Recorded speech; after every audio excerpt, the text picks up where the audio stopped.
Hi folks, Roland Martin here. Hey, and welcome to my YouTube channel.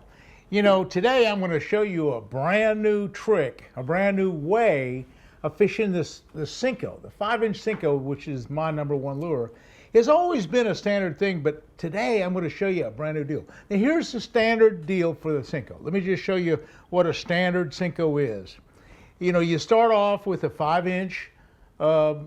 This happens to be red watermelon or something or other, and a 4/0 EWG hook. That's that good, nice big bend hook, and it happens to be about a 3/16 ounce weight, which is a standard thing for average depth waters.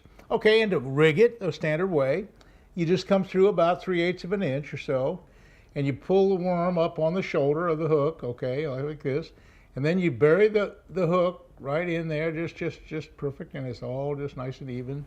And then the whole thing comes up, and hey, and that's a great way. That's really a great way of fishing a worm. Now you notice that weight has a concave. It's hard to see it, but all the worm weights have a concave center, so it kind of goes over that knot and over the front of that hook. It's a little helmet kind of a deal. But all the worm weights have that. Okay, so that's the standard deal. I'm going to show you a better deal. Okay, let's stop for a second and let's talk about flipping. And you know, for years, I've been showing you the Snail Knot, and I've been showing you how to take a big flipping hook like this with big 65-pound braid and a big heavy 1.5 ounce weight. And the whole thing about the Snail Knot is with that concave weight again. This is a tungsten weight, but it has a concave design, and I come in with a snell through the eye and watch the hook. See here, watch this. When I pull the hook up, it rotates up, okay? It always comes up. When you pull on it, it always comes up 100% of the time. 100% of the time.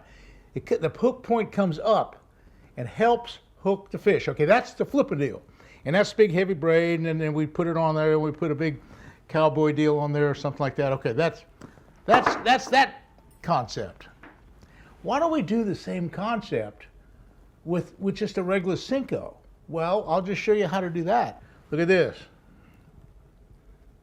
This little end, I've bent it up now with a knife. The little end sticks up. Okay, it sticks up. Well, that's really good. Now let's just show you how that works when I tie it on a rod. Now we have a regular standard worm hook with this special little deal on there like I showed you. And I have this little weight. Now watch what happens to the hook when I pull it. Up, comes up every time. Let me turn around this way. Up, comes up every time. Comes up, it comes up. With this Snail Knot, here's the deal. When you tie a Snail Knot on any hook and you have a concave weight of any sort, it is going to do that 100% of the time. So what that's going to do, that's going to make that worm point, that hook point, come up into the fish and be right there ready to set the hook. I mean, it's not going to be turned the other way. It's not going to be turned sideways. It's not going to be turned the other way. It's going to be in a strike position every single time. So what that does, it gives you a far better hookup.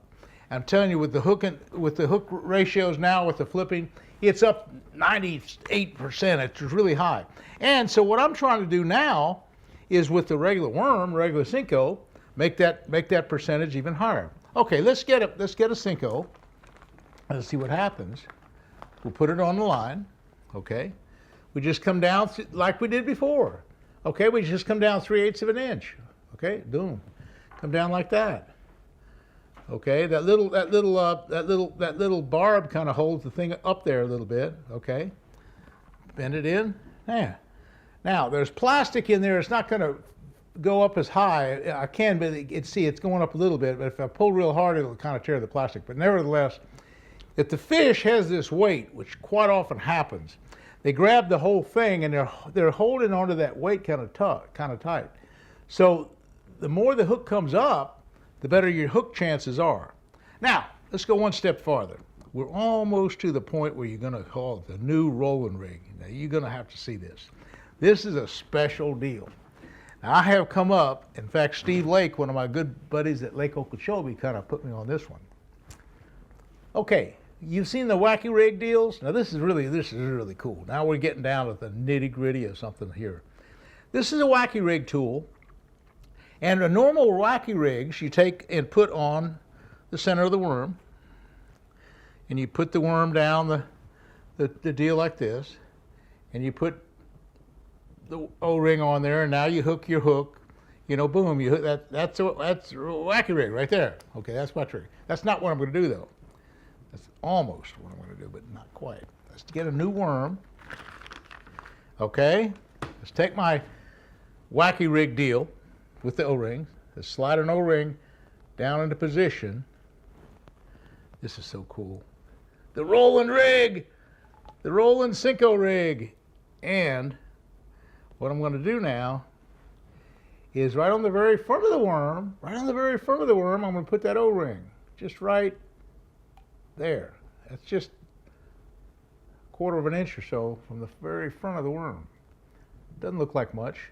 It's just on the very front of the worm. Now, and I come down through the head of the worm till I just get right behind that O-ring like this, okay? Pull it down into position, okay? Now, pull that thing out and take that little rig. See that little barb now is catching on the O-ring. The little barb is now catching there on the O-ring, okay?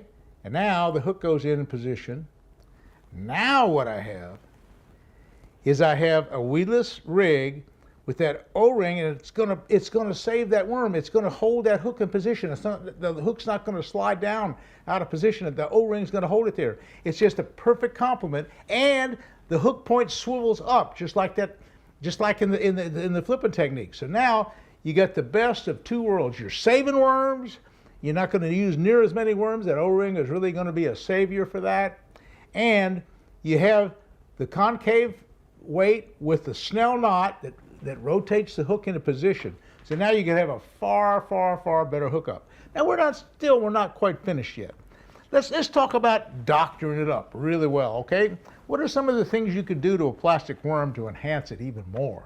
Well, here's one little thing. This is a rattle. For the rattle, it's a great place. This egg sac on a Senko is the perfect place for a rattle. It's fat anyhow. And it just push it in. It just pushes right into the soft plastic. And it just pushes right in there. And it kind of bulges it out a little teeny bit. But you can't even see that it's in there. But there's a rattle now right in that egg sac of that Senko. Okay, what else can I do to really enhance the worm? Okay, I've got the better hook. I've got the concave weight. I've got fluorocarbon line. I mean, I'm really getting there. I got this thing just about tweaked out, just about how you want to use it. Now, let's go one step farther. Get some kind of a bait enhancer. I mean, I don't have much of a contract with these people anymore, even though I use it. But what this does, MegaStrike does, it does two things. It masks odors. And see, certain people have pheromones on their skin. Certain people have kind of bad odors. I don't think I have a bad odor because I've been catching fish without scent for all my career. But scent seems to help too. But for some people, it's really important. So you don't know if you're scaring the fish off with your bad pheromones or not. So this really helps mask that. Okay. The other thing that MegaStrike does is it kind of excites their hunger a little bit more. Now, okay, let's take a little dab and put on a worm, and just put a little bit on the worm. Okay, now here's one little caution I want to add. I've always said that when you worm fish, particularly with a Senko, I've always said this. I've always said you cast it out there, you hold your rod high, just so, because I like to hold my rod high, so I have sensitivity. I'm holding my rod real high. I'm working it from 90 degrees down to about 45 degrees. I'm working along, and I'm going to stand up to do this. I'll back up. Okay, and when I feel a strike, I've always said this, count to 3 and be setting the hook by the time you get 3. See, I feel the strike, tap, tap, tap, 1 second, 2 seconds, and before I even hit 3, I've dropped my rod and set the hook.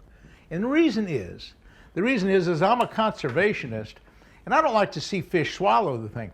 And if you let them have it much more than 3 seconds, particularly if the water's warm, the warmer the water, the more quickly they swallow the worm. And so after 3 seconds, if you're not setting the hook, you're going to have a lot of fish with hooked up in the gullet. Okay, we've really covered it. we got the Roland rig for you for the Senko, so may try it. But listen, learn that snell knot. That's a very, very important thing to do.